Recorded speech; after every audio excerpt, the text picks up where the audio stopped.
اس سال بھی عید الاضحیٰ کے موقع پر احمدی برادری کے افراد کے خلاف کم از کم 6 مقدمات میں 13 افراد کو نامزد کیا گیا اور لگ بھگ 7 گرفتار کیے گئے، جس کی وجہ تھی ان کا عید منانا یا قربانی کرنا۔ ان متاثرہ احمدی گھرانوں میں سے ایک کا تعلق فیصل آباد سے ہے، تاہم شناخت نہ ظاہر کرنے کی ان کی درخواست پر ہم خاتون کا فرضی نام شیلا استعمال کر رہے ہیں۔ ان کا کہنا ہے کہ عید پر پولیس کا چھاپا پڑنے کے بعد سے یہ گھرانہ خوف کے باعث خفیہ جگہ منتقل ہو گیا اور اب بھی وہ خوفزدہ ہیں۔ بہت مشکل تھا، لیکن ہمیں تو قانون کی طرف سے اجازت تھی کہ آپ گیٹ کے بند کر کے اپنے گھر کے اندر اسلامی شاعری پر عمل کر سکتے ہیں، اس لیے ہم نے گیٹ بند کر کے قربانی کی۔ ہم تو بہت زیادہ خوفزدہ ہو گئے تھے، سمجھ نہیں آ رہی تھی کیا کریں۔ ایک چھوٹی بچی تھی ساتھ، وہ بھی بہت رو رہی تھی اس ٹائم، دودھ بھی نہیں تھا ہمارے پاس جب ہم نے گھر چھوڑا۔ لاہور بار ایسوسی ایشن اور گوجرا بار ایسوسی ایشن نے عید سے پہلے ہی مقامی پولیس سے درخواست کی تھی کہ عید کے موقع پر احمدی برادری کو نہ تو مساجد میں نماز ادا کرنے کی اجازت دی جائے اور نہ ہی قربانی۔ پاکستان میں ہمارے ساتھ طویل عرصے سے ہمارے حقوق پامال کیے جا رہے ہیں اور ہمیں زندہ رہنے کا کوئی حق نہیں دیا جا رہا۔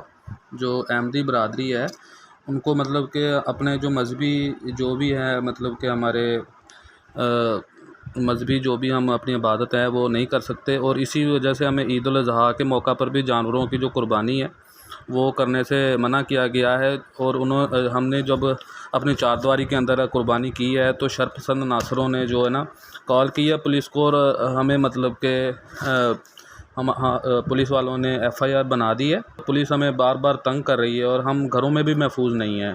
1974 میں پاکستانی آئین میں احمدی برادری کو غیر مسلم قرار دیا گیا تھا، جبکہ گزشتہ چند سالوں کے دوران مذہبی انتہا پسندی میں اضافے کے باعث اس کمیونٹی کے خلاف ناروا سلوک کے واقعات میں اضافہ ہوا ہے۔ پچھلے سال عید الاضحیٰ کے موقع پر گجرانوالہ کی پولیس کی جانب سے احمدی برادری کی 50 سے زیادہ قبروں کو مسمار کرنے کے واقعے پر انسانی حقوق کی تنظیموں نے تشویش کا اظہار کیا تھا۔ پاکستان میں جماعت احمدیہ کے خلاف عدم برداشت کی وجہ کیا ہے؟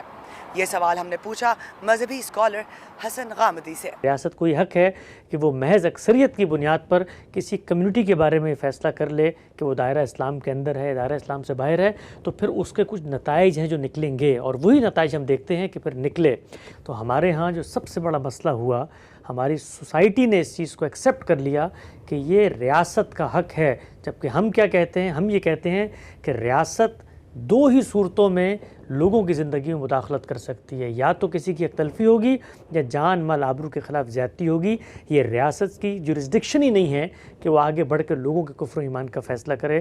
لہٰذا جو کچھ تصویر ہمیں نظر آتی ہے پاکستان میں، یہ مذہب اسلام کی تعلیمات کے بھی خلاف ہے۔ اسی طریقے سے خود ریاست کو وجود پذیر کرنے کے جو وجوہ اور اسباب ہوتے ہیں اس میں بھی ریاست نے اپنے حق سے تجاوز کیا۔ پاکستان میں احمدیہ کمیونٹی کے ساتھ امتیازی سلوک پر عالمی برادری بھی وقتاً فوقتاً تشویش کا اظہار کرتی نظر آ رہی ہے۔ حال ہی میں ریپبلکن جماعت کے کانگریس مین مائیکل میکال نے اس حوالے سے اپنے خدشات کا اظہار ایک ٹویٹ میں کیا۔ انہوں نے کہا کہ وہ پاکستان میں احمدی مسلمانوں کے خلاف بڑھتے ہوئے تشدد سے پریشان ہیں۔ ایک احمدی شخص کو مبینہ طور پر مسلم نام رکھنے کی وجہ سے گرفتار کیا گیا اور اس کے وکلا کو عدالت میں مارا پیٹا گیا۔ اس طرح کے ظلم و ستم کا سلسلہ بند ہونا چاہیے۔ احمدی جو اپنے ضمیر کے قیدی ہیں انہیں رہا کیا جائے۔ بین الاقوامی مذہبی آزادیوں کا جائزہ لینے والے امریکی کمیشن USCIRF نے سال 2022 کے لیے اپنی رپورٹ میں کہا تھا کہ پاکستان کے اندر سال 2021 میں بھی مذہبی آزادیوں کا گراف نیچے رہا۔ رپورٹ میں کہا گیا تھا کہ پاکستان کی حکومت نے اہانت مذہب اور احمدیہ مخالف قوانین کو ایک نظام کے تحت نافذ رکھا اور مذہبی اقلیتوں کو تحریک لبیک پاکستان جیسے غیر ریاستی عناصر سے محفوظ رکھنے میں ناکام رہی۔ مذہبی آزادیوں کی رپورٹ کے مطابق احمدیہ جماعت کے لوگوں کو ملک کے اندر اپنے عقائد کے سبب بدستور سرکاری سطح پر اور معاشرے کی جانب سے انتقامی کارروائیوں کا سامنا ہے۔ Iram Abbasi, voice of America, Washington.